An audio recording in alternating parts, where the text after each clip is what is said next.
Vous regardez l'invité de la rédaction sur la panafricaine Medi 1 et merci de nous rester fidèles. L'artisanat et en particulier les meubles artisanaux connaissent actuellement un engouement croissant, notamment au Sénégal. Cette popularité s'explique par le désir grandissant d'authenticité et de retour aux sources en réaction à la prédominance de la production industrielle de mobilier.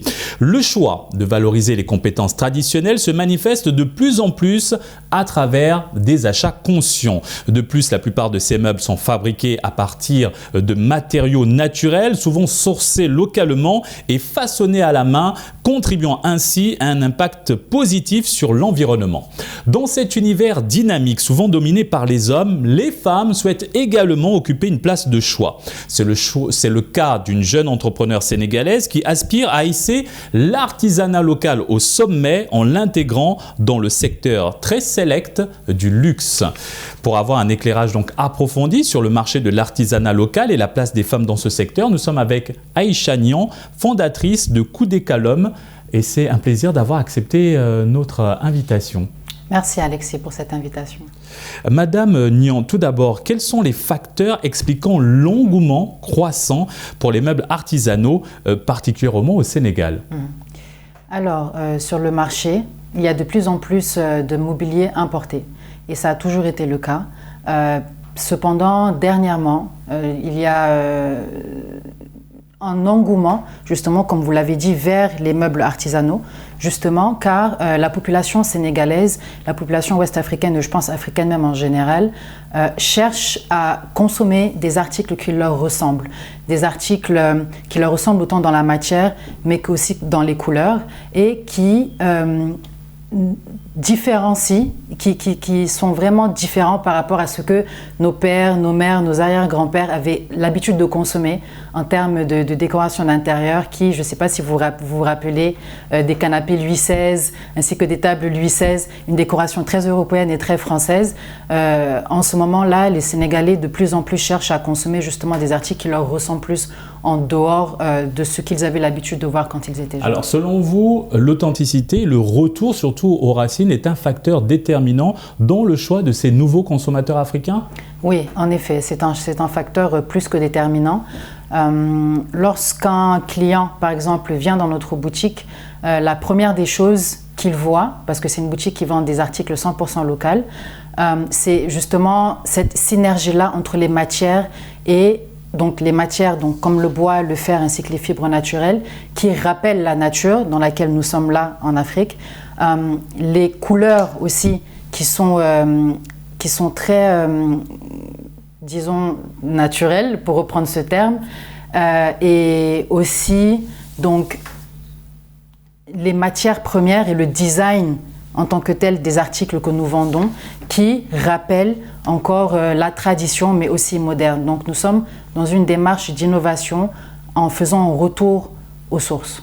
Madame Niang, quels sont les avantages liés à la fabrication manuelle de meubles artisanaux? Ces avantages que ces meubles soient façonnés à la main?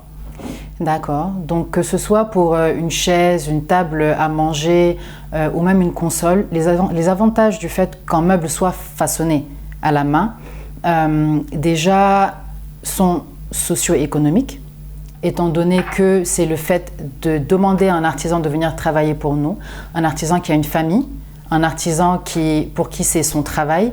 Souvent, ces gens-là font ce métier-là par subsistance. Il y en a qui le font par passion, mais c'est ce qui leur permet d'amener la popote à la maison à la fin de la journée. Donc, en travaillant avec des artisans, nous participons à l'amélioration du secteur artisanal et des conditions socio-économiques de ces artisans-là. En plus de ça, pour le consommateur, c'est la possibilité d'avoir un article personnalisé qui lui ressemble et qui a été fait selon les dimensions et le volume de sa maison, ce qui n'est pas possible lorsqu'on achète un article déjà fabriqué. Et c'est quelque chose qui est très important même pour les consommateurs parce que tout simplement, ils veulent des articles uniques qui les ressemblent, des articles sur lesquels ils pourront choisir, que ce soit la matière première ou même le tissu. C'est très important ça pour un consommateur de sentir justement qu'il est impliqué dans le processus de création de son article.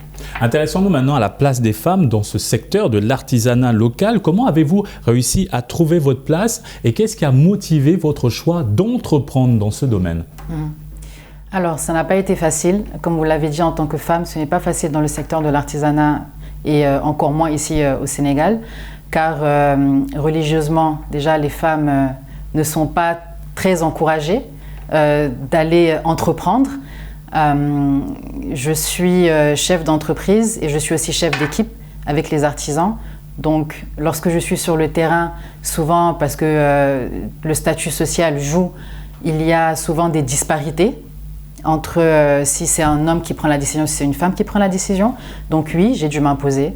J'ai commencé en Côte d'Ivoire avant de venir ici au Sénégal, en sillonnant le marché artisanal, en discutant avec plusieurs artisans qui étaient pour la plupart des hommes. J'ai rencontré qu'un très petit pourcentage de femmes dans ce secteur-là, à part dans les villages de Ngaïbéré ici au Sénégal. Les hommes avec qui j'ai eu à discuter au début, à mes débuts en Côte d'Ivoire, c'est eux qui m'ont donné la passion, c'est eux qui m'ont transmis cette passion-là, car je voyais les efforts qu'ils faisaient, je voyais la passion qui les accompagnait lorsqu'ils travaillaient sur leurs articles. Je voyais que pour la plupart d'entre eux, c'était une fierté que de pouvoir retranscrire leur héritage à travers la fabrication de petits objets. Au début, c'était des accessoires de mode, donc des sacs ainsi que des bijoux. Et c'est petit à petit que j'ai évolué vers les meubles parce que tout simplement, je voyais qu'il y avait un manque énorme à combler en termes de finition.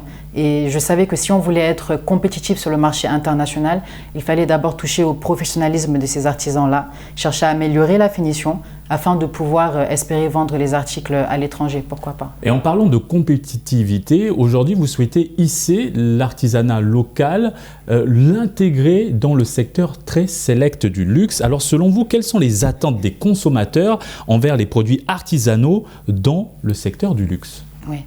Alors, les attentes diffèrent en fonction de lorsqu'on est ici au Sénégal, en fonction de là où on est, dans notre place géographiquement, si on est au Sénégal ou en Europe.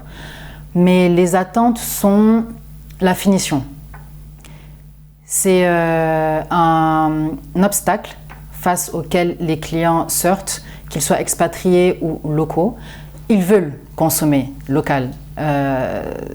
Cependant, le problème est que les finitions laissent à désirer parce qu'il n'y a pas d'établissement de formation à proprement parler. Il y a quelques écoles des métiers ici à Dakar. Le problème est que ces élèves qui partent à l'école des métiers et qui en ressortent ne prennent pas le travail, par exemple, de la menuiserie comme étant une carrière. Et qui dit carrière dit formation dans les détails. Et ce n'est pas quelque chose qui fait partie de leur mentalité en tant que tel. Donc c'est une influence qu'on doit les inculquer. Cependant, le consommateur en tant que tel, lui, c'est les finitions à 100% parce que c'est ce qui finit un article. C'est ce qui fait qu'un article est apprécié. Les détails et la finition sont très importants dans le choix du consommateur de luxe.